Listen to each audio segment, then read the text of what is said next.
Hello दोस्तों, स्वागत है आपका कहाँ क्लाउड एंड टेक ट्यूटोरियल्स में। सलाम, सत श्री अकाल एंड नमस्कार। तो दोस्तों, जो आज का हमारा टॉपिक है वो है फीचर स्केलिंग इन मशीन लर्निंग। ये मेरा पार्ट 4 है जो हमारी मशीन लर्निंग की सीरीज़ का। बाकी पार्ट्स देखने के लिए आप क्लाउड एंड टेक ट्यूटोरियल्स पे भी जा सकते हो, जहाँ आप फॉलो कर सकते हो इसी सीरीज़ को, और शायद आपको इसी के साथ रिकमेंडेशन दिख ही रही होंगी। तो दोस्तों, ये जो हमारा टॉपिक है फीचर स्केलिंग, ये हम आज करेंगे डिस्कस, बिकॉज ये टॉपिक एक ऐसा टॉपिक है जिसके बिना आपकी जो प्रेडिक्शन है वो काफ़ी इनएक्यूरेट हो सकती है अगर हम इसको फीचर स्केल नहीं करते। तो फीचर स्केल क्यों चाहिए, इसकी क्या टेक्निक्स हैं, तो शुरू करते हैं।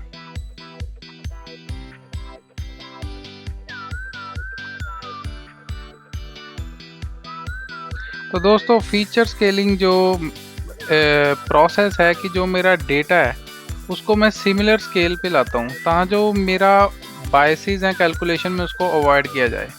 जैसे कि आप एग्जांपल देख ही रहे होगे दोस्तों, तो मेरे पास एक स्टूडेंट है, उसका मेरे पास जीपीए है और उसकी सैलरी है, राइट। तो अगर आप जीपीए और सैलरी में मैग्नीट्यूड का देखो, राइट, ये जीपीए मैक्सिमम कहाँ तक जा रहा है 4.5 तक, राइट, और सैलरी कहाँ तक जा रही है 60 तक। तो अगर मैं इन दोनों वैल्यूज़ के मैग्नीट्यूड को देखूं तो दोनों के हाईएस्ट और लोएस्ट में बहुत डिफरेंस है। तो जब इसी तरह के रॉ डेटा को आप डायरेक्टली एल्गो में डालते हो, डायरेक्टली एल्गोरिदम में पास करते हो, तो प्रेडिक्शंस और स्टैंडर्ड डिविएशन काफ़ी हाई आता है, जिससे आपको एक्यूरेट रिजल्ट्स नहीं मिलते। उन्हीं रिजल्ट्स के वेरिएंस को एक्यूरेट करने के लिए हम लोग पहले यूज़ करते हैं फीचर स्केलिंग। जिससे अगर आप राइट साइड देखो, ये स्टैंडर्डाइजेशन का एग्जांपल है। ऐसे मैं आपको बताऊंगा नॉर्मलाइजेशन की टेक्निक, लेकिन अगर आप राइट साइड देख रहे हो तो अभी दोनों में इतना डिफरेंस नहीं है जीपीए और सैलरी में।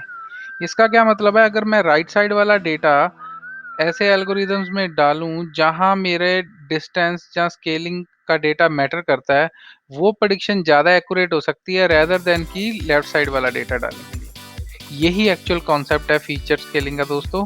तो और ये दो तरीकों से होती है, जो मोस्ट कॉमन टेक्निक्स हैं। और टेक्निक्स भी हैं, लेकिन मोस्ट कॉमन टेक्निक है स्टैंडर्डाइजेशन और नॉर्मलाइजेशन। तो दोस्तों, ये है मेरी स्टैंडर्डाइजेशन टेक्निक का बेसिक। आप लोगों ने सब ने पढ़ा ही होगा कि एक जेड स्कोर होता है जो स्टैंडर्डाइजेशन फार्मूला होता है। तो जेड स्कोर क्या होता है कि आपका जो आपका ऑब्जर्वेशन पॉइंट, जैसे कि हमारे केस में जीपीए था या सैलरी था, माइनस उसका मीन डिवाइडेड बाय उसका स्टैंडर्ड डिवीएशन, ठीक है। और स्टैंडर्डाइजेशन के केस में जो हमारा मीन होता है वो 0 होता है और स्टैंडर्ड डिवीएशन 1 होता है, राइट। जो अगर हमने बिल्कुल जेड स्कोर परफेक्ट निकालना है तो हम लोग क्या करते हैं, नॉर्मल वैल्यू डालते जाते हैं, ठीक है, और उसका जेड स्कोर निकालते जाते हैं और उसको हम ग्राफ करते जाते हैं, राइट। तो ये जो हमारा प्रोसेस है, इसमें जो हमारे रिजल्ट्स आएंगे वो आएंगे आपके -1 से लेके 1 के बीच में, राइट। तो ये जो आपका स्टैंडर्डाइजेशन की टेक्निक है, ये मोस्टली कौन से एल्गोरिदम में यूज़ करनी है, ये हमारा नेक्स्ट क्वेश्चन है, राइट। स्टैंडर्डाइजेशन कहाँ कहाँ यूज़ करनी है? जो एल्गोरिदम गॉसियन डिस्ट्रीब्यूशन से प्रभावित होते हैं, जो एल्गोरिदम में डिस्टेंस मैटर करता है, जैसे कि रिग्रेशन का हो गया, पॉलिनोमियल हो गया, राइट, नियरेस्ट नेबर हो गया, राइट। ये जो आपके एल्गोरिदम्स हैं, इनको डिस्टेंस प्रभावित करता है, राइट। तो ऐसे एल्गोरिदम्स को अगर हम पहले से फीचर स्केल कर रहे हैं तो उनकी प्रेडिक्शन ज़्यादा एक्यूरेट हो सकती है, ठीक है। ये बहुत ही बेसिक फार्मूला है। अगर आप आप इस फार्मूले को हर तरह के डेटा को स्टैंडर्डाइज करने के लिए यूज़ कर सकते हो, बिकॉज एनी हाउ ये कन्वर्जन ही है एक तरह की, राइट। तो दोस्तों, जो हमारी सेकंड अप्रोच है वो है normalisation technique for feature scaling. तो नॉर्मलाइजेशन जनरली हम मिन मैक्स स्केलिंग को बोलते हैं। तो मिन मैक्स स्केलिंग का मतलब है जो आपका फाइनल रिजल्ट आने वाला है वो 0 और 1 के बीच में आने वाला है। तो आप अपनी रीस्केल्ड वैल्यू को कैसे एवेल्यूएट करते हो? Original value minus minimum value divided by maximum value minus minimum value.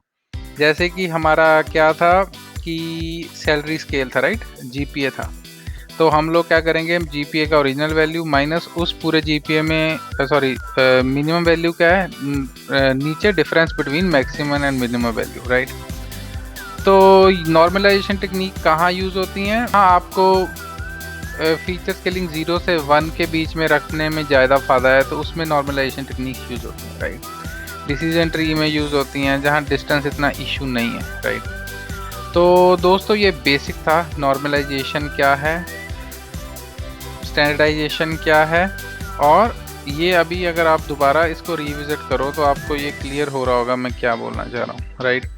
अगर आप यहाँ राइट साइड पे देखो GPA और लेफ्ट साइड पे GPA देखो, तो अब आपको थोड़ा सा अंडरस्टैंडेबल लग रहा होगा कि हाँ स्टैंडर्डाइजेशन और नॉर्मलाइजेशन का फाइनल रिजल्ट क्या है। दोस्तों ये कंप्लीट थ्योरी लेक्चर था। हम लोग इस सीरीज़ में डेमोज भी करने वाले हैं, सो स्टे ट्यून्ड। फिर मैं आपको डेमो में बताऊंगा कि फीचर स्केलिंग पाइथन में कैसे करनी है। उसके लिए जो मॉड्यूल यूज़ करते हैं हम पाइथन में, वो स्काईलर्न का मॉड्यूल है, मैक्स स्केलर और स्टैंडर्ड स्केलर। तो स्टे ट्यून्ड, हम डेमोज देखते रहें, सब्सक्राइब करें, कमेंट करें जो भी डाउट होता है, रेदर देन कि आप पिंग करने की बजाय कमेंट कर दो। बेल आइकन ज़रूर दबाएं, बिकॉज लोग फिर ये पूछते हैं ये वाला ट्यूटोरियल कहाँ है। अगर आपने बेल आइकन दबा रखा है तो आपको नोटिफिकेशन मिलेगा। शेयर करें और ऐसे देखते रहें क्लाउड एंड टेक ट्यूटोरियल्स। धन्यवाद।